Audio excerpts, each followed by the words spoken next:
a strong presence that struck a chord with him that I was right for the job. But when I walked into the room, he said to me, if I could even sit down, he didn't offer me a seat. Who are you?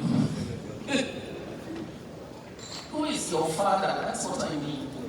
I said, oh, my father is PNC Balogun, MBE. I had it in my mind that maybe it would be important for me to tell him that I actually didn't come from nowhere. My father had retired as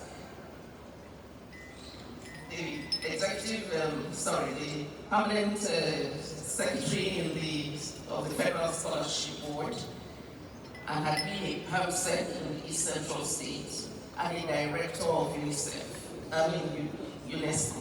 I told him all of that, and he said, oh, okay. But move, let us sit down. You know, he went on, he asked me two other questions, if I remember, how I would do the job and what I thought I would bring to the table. And one of my answers was that I've been in this interview with 10 or 9 others, all of them in the banking sector. I'm the only one who came from telecoms. And I had made contact, taken all their cards. So whatever I needed to do in this job, I would have a resource base from which to tap. And I think that's adventurous a little bit. So he sat me down and he went on to say Merchant Bank Limited to me, whose banking life, corporate social responsibility, branding, creating value, all these things long before the best business schools started teaching them. Otunba Balogun was himself a visionary, or should I say a cause or a crusade. And he had the first indigenous investment banking bank, University Merchant Bank Limited, all worked out in his mind. And I bought into that philosophy. Joining along with a dozen other pioneer staff just before the banking license was issued. Otunba Balogun had cast FCMB firmly in the bold mold of Baring Brothers and Co. and SG Warburg.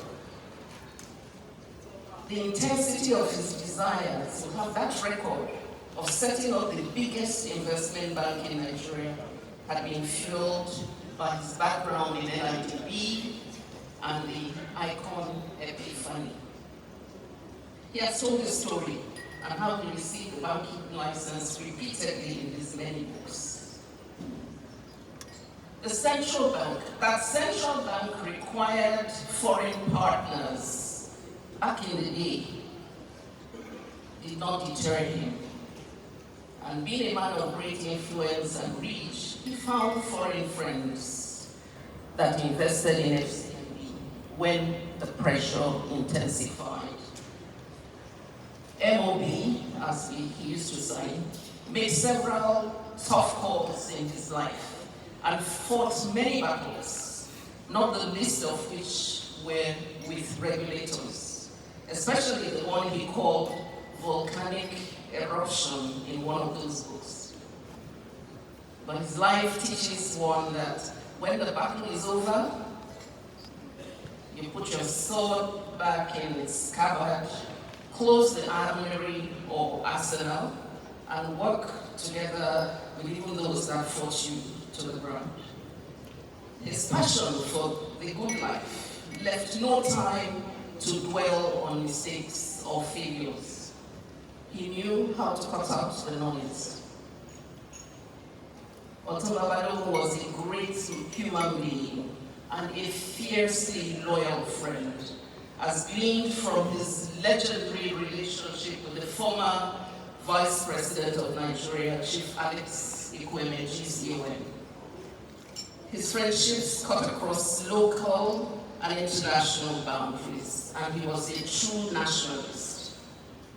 I even remain eternally grateful that the bank stood still when my father died in 1987.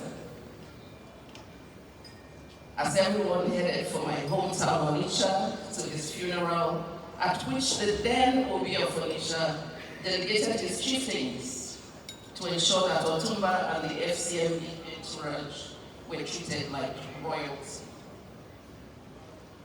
Otunba Balogun remains a major force impacting countless lives.